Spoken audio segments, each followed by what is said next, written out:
El deporte dijimos que era un deporte bastante completo. De hecho, entre mañana y pasado voy a colocar los videos de la clase de ayer y de hoy para que los puedan tener ya con las diferentes actividades que hay que trabajar también. Pero respecto a los mayas, quiero compartirles quizás otros videos extra complementarios que considero valiosos que pudieran observar para ampliar un poquito el horizonte. Y entre esos videos que voy a compartir, hay un pequeño fragmento de, creo que es nada más un minuto, de cómo juegan el deporte maya en México. Tanto en México como en Guatemala lo juegan. Y se visten así como lo ven ahí, ¿verdad? Vestidos como los mayas también. Y es un deporte muy turístico, ¿verdad? Lo juegan bastante en este lugar. Pues hay un pequeño video para que vean cómo lo juegan y puedan apreciar cómo hacen el gol también, porque es un video corto que incluye también uno de los goles, para que vean cómo logran subir la pelota hasta donde está. Se supone que el lugar donde realmente hacían una especie como de mundial de este deporte es Chichen Itza. Ahí está un campo de pelota y ya van a ver lo monumental que es, para que me refiero a la altura del aro de este Tlaxtemalacatl que utilizaban para meter la pelota por ahí.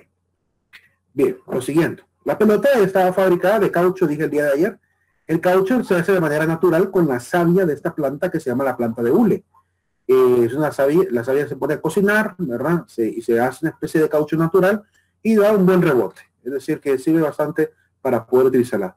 Normalmente a veces la combinan un poco con plantas, ¿verdad? Para darle un poco más de volumen. En Honduras tenemos un campo de pelota, pero no es el único campo, ¿verdad? En Uxmal existe también, en Yucatán, otro campo de pelota aún más deteriorado que el que tenemos acá. Está también el de, bueno, esta es otra mirada también mismo de Yucatán. El de Piedras Negras en Guatemala, también está un campo de pelota, pero en la actualidad está completamente deteriorado. Solo tenemos el diseño. En Yaxchilán, Chiapas, todavía está el campo de pelota. Se puede ver que todavía están los dos grandes aros. En Palenque también hay un campo de pelota, cubierto ya por la grama. Tanta tormenta, huracán, que se ha llegado a cubrir un poco las edificaciones. En Chichen Itzá está este campo. Este se supone que es la cancha principal donde jugaban los principales, se puede decir, campeones, ¿verdad?, de este deporte. O hacían uno de los partidos más importantes quizá ahí.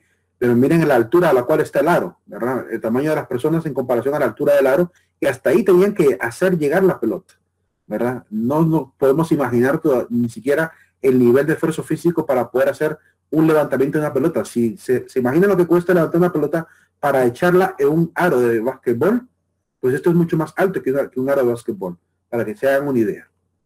Pero que también corrían, y al correr tenían esta forma como inclinada, donde seguramente hasta caminaban casi por la pared, ¿verdad? Quizás la habilidad que tenían es que podían correr hasta la pared, caminar por esa subidita e incluso escalar un poco la pared para hacer llegar con el hombro o con el antebrazo, ¿verdad? La pelota. Podían jugar con la parte de la cadera, la parte de la pierna, la parte de abajo, el antebrazo, ¿verdad? Y el hombro.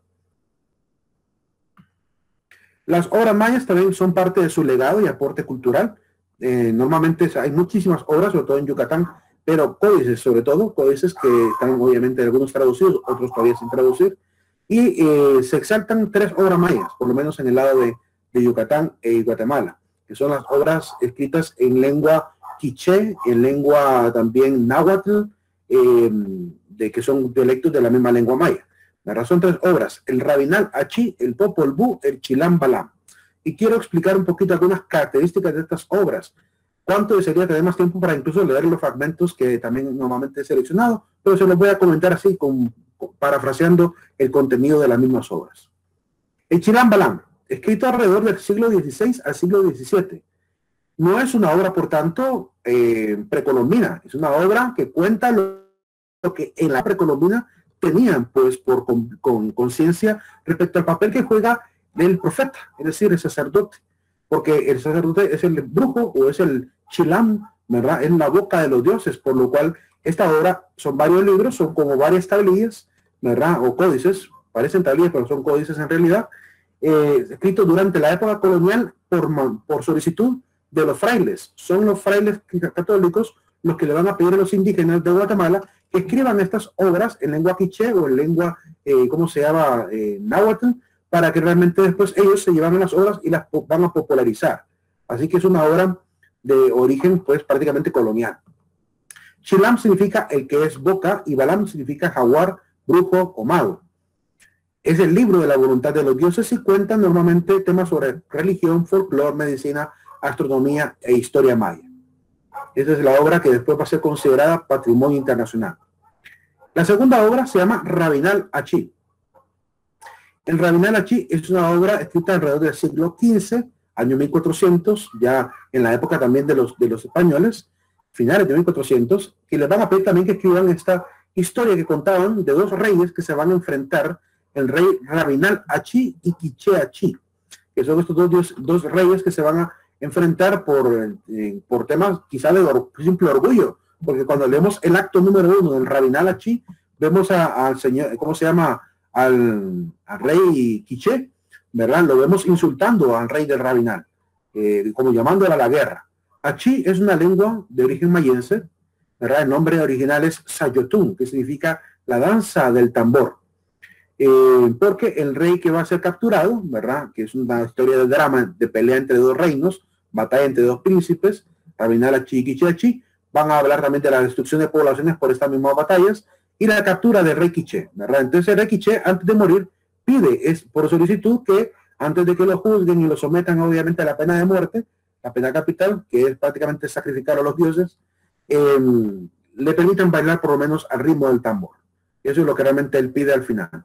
Que toquen la flauta quiché, que toquen la flauta yaqui, dice él, la flauta también, que toquen el tambor, para que él pueda bailar al sonido de estas flautas y tambores, ¿verdad? Y de la flauta que llama la flauta, se me escapa el nombre de la flauta, de la otra flauta que mencioné, la flauta quiché, la flauta, el tambor, ¿verdad? Y el otro, se me escapa el otro instrumento que menciona él ahí. Pues al final lo hacen, ¿verdad? Le dan la oportunidad de poder hacer el baile del tambor. Y es interesante cómo entre el diálogo 1 y el diálogo 7 se nota la gran diferencia entre la actitud del rey Quiché, que al principio en el acto 1 es como una obra de teatro, está narrada como que fuera una obra de teatro donde se dicen una cosa y responde el otro, ¿verdad? Y el rey Quiché en el capítulo 1 aparece pues diciéndole, ¿verdad? Ven aquí, ¿verdad? Valeroso rey de Rabinal, si realmente te dignas a verme a mí, ¿verdad? Entonces lo empieza como a llamar al combate. Y en el capítulo 7, cuando ya lo han capturado, ¿verdad?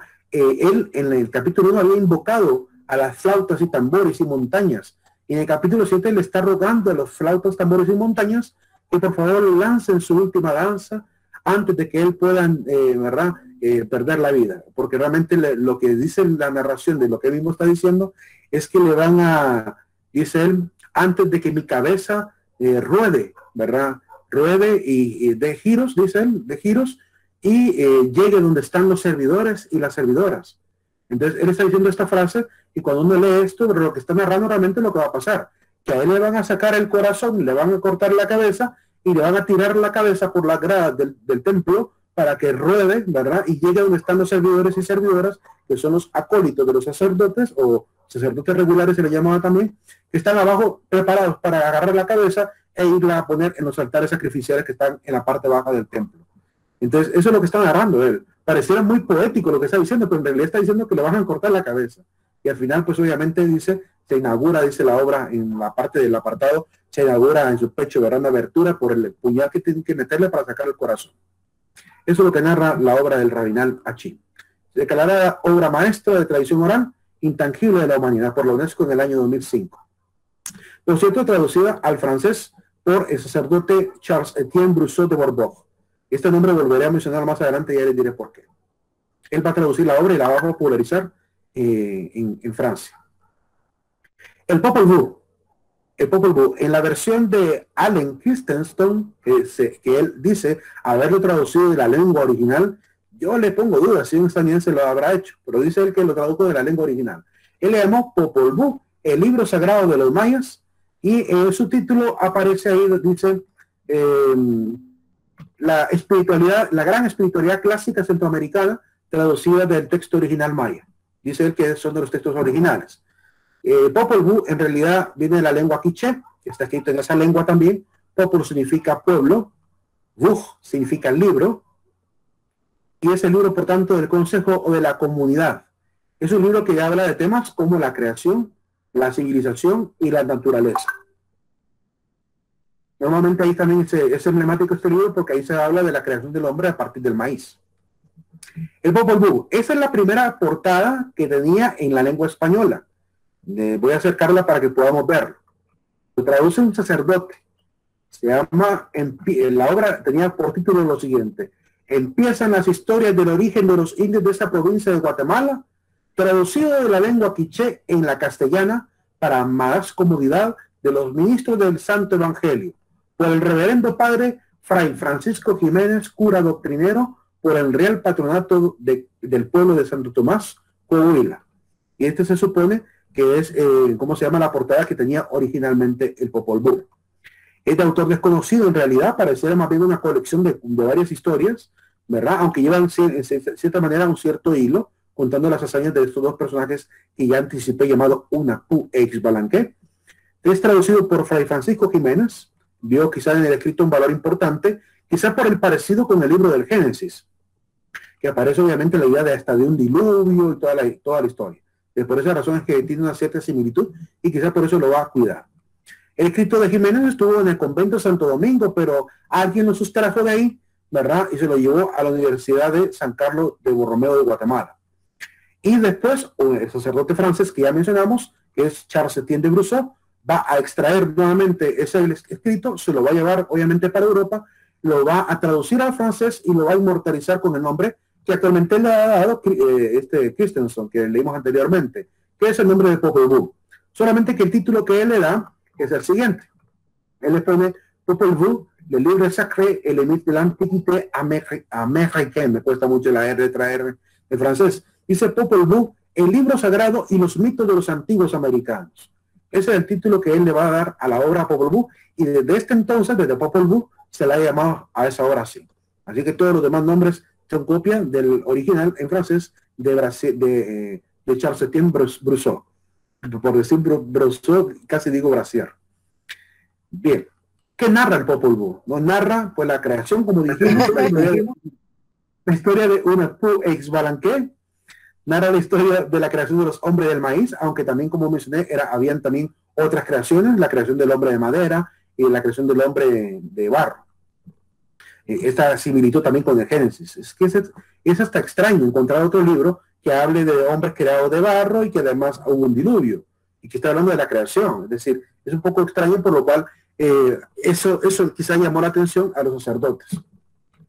Espera esta obra que habla del amanecer, porque están esperando que Unapu e Ixbalanqué logren salir ilesos de ese paseo por el Yacawitz, por el inframundo, el lugar de la habitación de los señores del Xibalbá, que son una especie de monstruos como calaveras y zombies, ¿verdad?, que viven en la parte subterránea de la tierra, porque para los mayas el mundo era como un árbol de cedro, donde en la copa del árbol estaba la morada de los dioses, en el tronco estaba la morada de los vivos, y en las raíces eran prácticamente pasadizos para llegar al inframundo, que es la morada de los muertos. Habla del relato de migraciones, ¿verdad?, de cómo van pasando de un lugar a otro, ¿verdad? Recuerdo que en el Chilam Balam también hay una narración parecida de las migraciones. Dice, de Catún en Catún, de veintena en veintena viajaron, caminaron y buscaron, hasta que alguien dijo, aquí, de aquí será Mayapán. Es decir, que narra un poquito la fundación de la famosa Mayapán. Esta obra habla de la fundación de otro gran pueblo, de Comarcaj, ¿verdad? Y habla del listado de las generaciones de los gobernantes también. Otras manifestaciones culturales mayas que también es necesario mencionar, el tema de la cosmogonía. La cosmogonía, la palabra cosmogonía significa la cosmovisión de esta etnia, consistía pues, bueno, más que etnia es un imperio en realidad, que tenía pues es que el inframundo estaba en la parte subterránea, luego la tierra de los vivos, ¿verdad? Y en las cúpulas del cielo estaban obviamente la morada de los dioses. Ahí pueden ver que está representada la planta del maíz, ¿verdad? Son estas plantas que están así como regadas hacia los lados, ¿verdad? Si se fijan, miren cómo representaban ellos el maíz en esta planta del lado izquierdo. El maíz se ve como pequeños granitos, ¿verdad? Con pelitos en la punta, pero se ven como una planta más, como que más chiquita, más recogida, porque la mazorca de maíz era más pequeña en la época de los mayas. En la parte subterránea pueden ver a los señores de Xibalbá también con un campo de pelota, ¿verdad? Se supone que ahí están unas Puex Balanque con los señores de Xibalbá jugando. En la parte de arriba pueden observar que está el Sol y la Luna, que son el mismo Unapu ex Balanque ya inmortalizados. Esta también es una forma de la cosmogonía que les mencionaba, ¿verdad? Lo del tronco del cielo, la tierra y el inframundo, ¿verdad? Que es lo que ellos creían. Y por cada hora del día, las 12 horas del día, las 12 horas de la noche, tenían una deidad de la luz y una deidad de las tinieblas, ¿verdad? Por cada una. Así que habían, por lo menos diariamente, celebraban a 24 deidades. Creían que debajo de los grandes cenotes, los cenotes eran como entradas al inframundo, por lo cual consideraban estas entradas como lugares sagrados. Y esa es la razón por la cual muchísimas de las pirámides, como la pirámide de Kukulcán, que están viendo en pantalla, que está en Chichén Itzá, la hicieron obviamente encima de una cueva con agua subterránea, era un cenote. Y por esa razón es que consideran sagradas las entradas, porque es el lugar de pasadizo a la morada de los difuntos. Ahí pueden ver otro diagrama con todo el agua subterránea. Hay varios niveles de templo, igual que aquí en Honduras, ¿verdad? Los templos están uno sobre el otro. Ya van a ver el templo de Rosalila. Sabían calcular los movimientos planetarios, los eclipses, podían hacer contabilidades de millones en millones, así de avanzada era la matemática de ellos, y usaron el concepto de cero, casi 1000 años antes que el resto de Europa, para que tengan una idea del nivel matemático de estos hombres. Aquí esta es la tablita que les había dicho que les iba a mostrar de cómo ellos eran capaces de hasta generar distribución temporal en periodos y eones. Mire que como el año, ¿verdad? 20 días es un uinal. Un año se llama Tun. Tiene 360 días y 5 días dedicados a la luna. El Catún, el Bactún, el Pictún, en Calabactún, en Quinchiltún y el Alautún, que son obviamente, por así decirlo, los nombres de medición de tiempo, ¿verdad? Y son aproximadamente más de casi 23 millones de días, 23.000 millones de días, casi 63 millones de años. Este es el nivel de contabilidad que ellos podían calcular, ¿verdad? Para predecir eventos incluso. Bien, pasamos a la segunda parte de los mayas, que es la religión de los mayas. Aquí pues vamos a ver un poquito rápido el tema de los dioses, para que conozcan a los dioses, porque tenemos una, ¿cómo se puede decir? Tenemos una pérdida cultural en Honduras, porque en realidad, cuando uno le pregunta a un chico, a ver, dígame el nombre de 5 dioses griegos, con facilidad, ¿verdad? Zeus, Hera, ¿cómo se llama?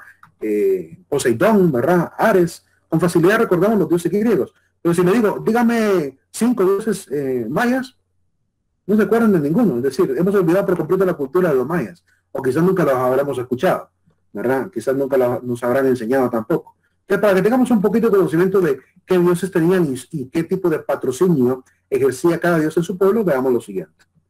Los sacerdotes son los que jugaban el papel primordial, eran hombres casados, a diferencia de los sacerdotes católicos que son célibes, manejaban la matemática, la adivinación y eran los expertos en manejar también la memoria, la historiografía del pueblo, además de la curación.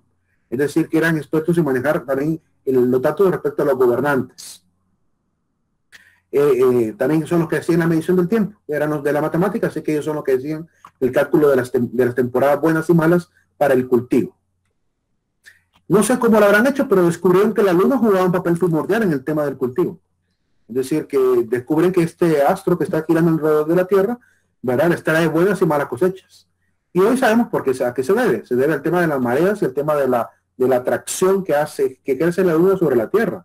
Cuando la luna está más cerca de la Tierra, ejerce atracción, ¿verdad?, y provoca que los nutrientes de la Tierra sean atraídos a la capa más superficial de la Tierra, produciendo que el nitrógeno, que normalmente sirve para el cultivo, ¿verdad?, suba. Y eso hace que la tierra sea un poco más fértil, por lo cual, si llegan a sembrar en esa temporada en que ha subido estos nutrientes, entonces, o estos gases incluso que están en la tierra, producen una mejor cosecha, porque acepta mucho mejor la semilla, nace más pronto, ¿verdad?, y está mejor fertilizada.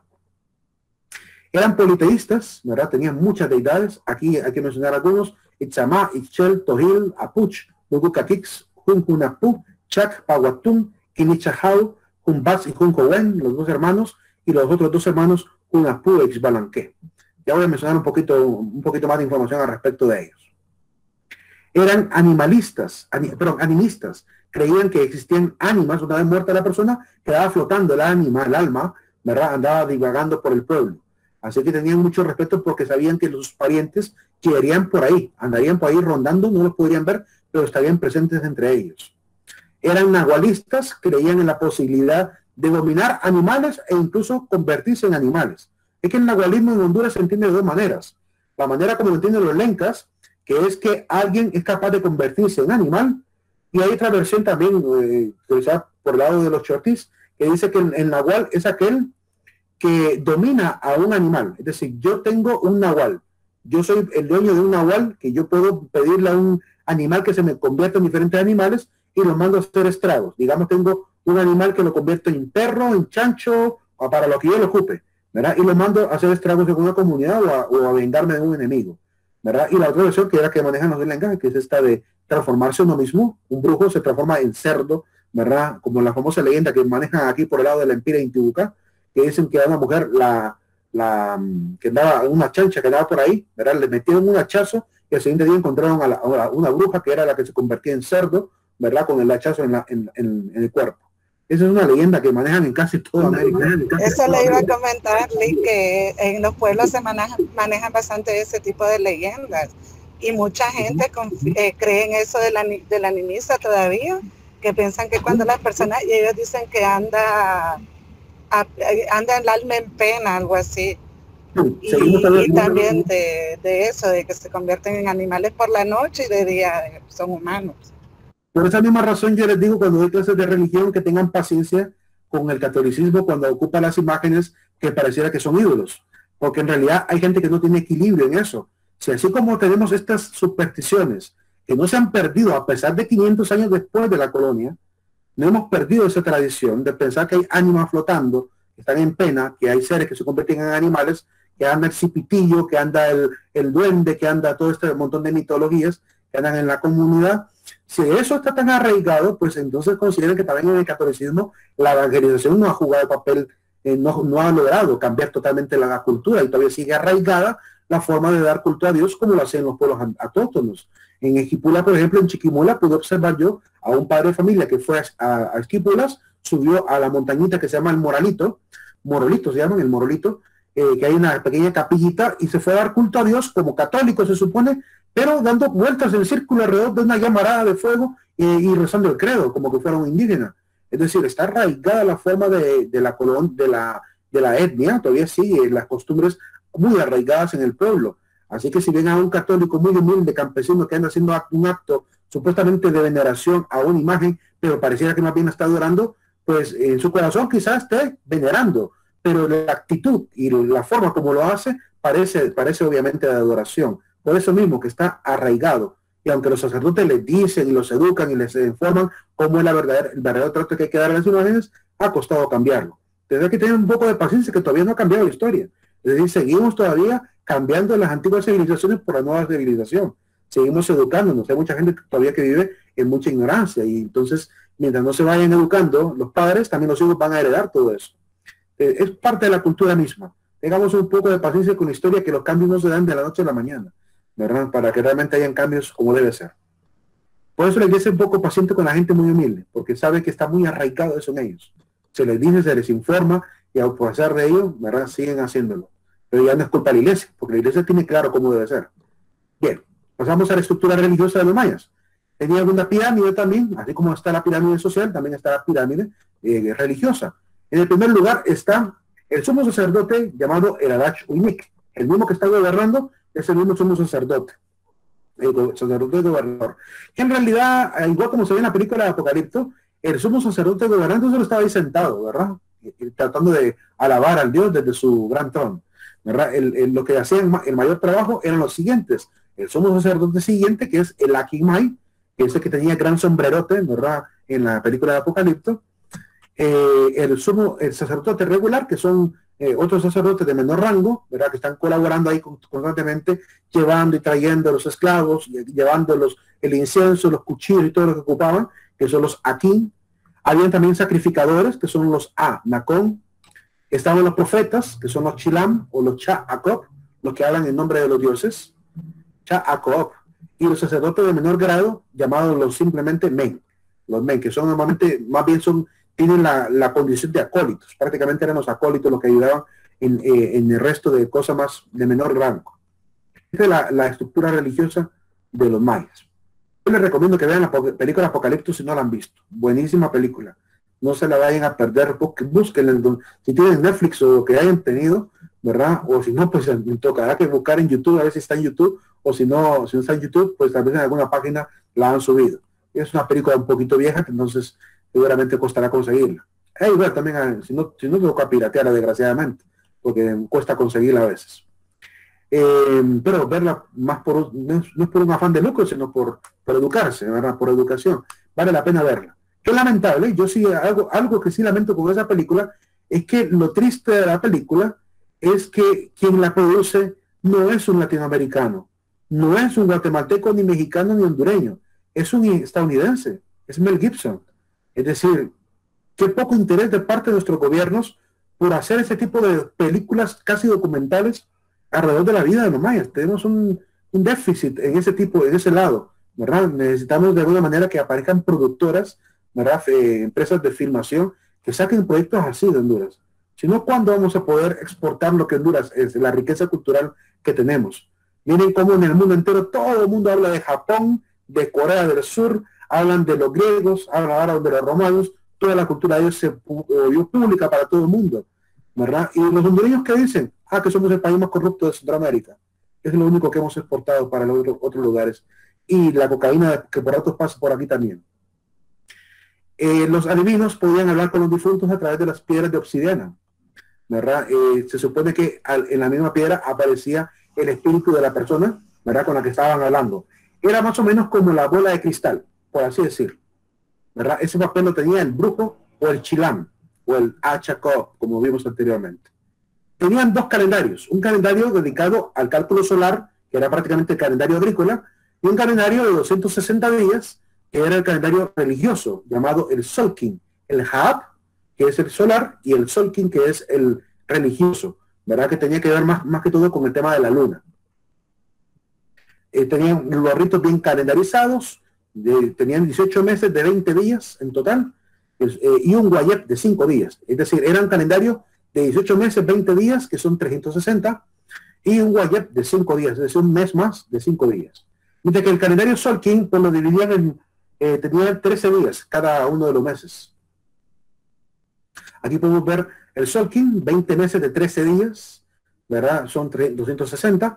Y si se fijan, como se ve algo como que fuera un zigzag, como que en línea gris, no sé si lo logran ver bien, ¿verdad? Que va desde el número 1 hasta el número 13, van repitiéndose los números. Aunque la contabilidad, la forma de contar el trayecto de las fases lunares, porque este calendario se basa en las fases de la luna, es en línea no horizontal, sino en línea vertical.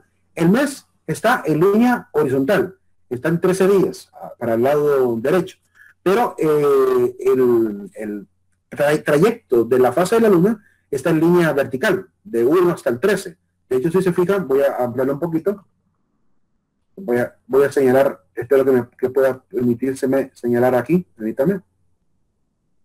Quiero marcar aquí en este punto está el número 13, miren, y aquí está en la parte de arriba el número 1. Entonces, si se fijan, la línea es en forma vertical, es decir, esa columna desde ahí hasta acá, ¿verdad? Es el número 13. Y después comienza otra vez, después del 13 sigue otra vez el 1, miren, 1, y vuelve a seguir, después vuelve a subir hasta aquí arriba, y aquí vuelve a aparecer el 13 otra vez. Y después otra vez el 1, y así, hasta llegar desde el número 1, todos los días 13, 13, 13, 13, hasta llegar al último día. Y casualmente comienza con un 1 y también termina con un 13 al final, ¿verdad? Se basa en el calendario lunar porque la luna tiene esta particularidad cuando gira alrededor de la Tierra. Mientras la Tierra gira alrededor del Sol, ¿verdad? Se producen los 13 meses. Y en esos 13 meses, ¿verdad? La luna ha dado también 13 vueltas. 13 vueltas alrededor de la Tierra, ¿verdad? Perdón, son 20 meses de rotación y de traslación, mejor dicho, de la Tierra, y los 13 meses que tarda la luna en dar esas vueltas. Mejor dicho, 13 veces que da la luna alrededor de la Tierra. Por eso se produce ese zigzag, porque hay días en los cuales hay más oscuridad y días en los cuales hay menos oscuridad. Es decir, que es por la forma de rotación de la misma Tierra también. Recuerden que la Tierra cuando gira alrededor del Sol gira en forma de elipse, no en forma circular, sino en forma de elipse. Por lo cual hay dos puntos en los cuales la Tierra prácticamente está a la misma distancia del Sol, cerquita, y dos puntos en los cuales está a la misma distancia del Sol, pero de lejos. Entonces hay días en los cuales la noche dura un poco más y días en los cuales la noche dura un poco menos. Es decir, hay más claridad.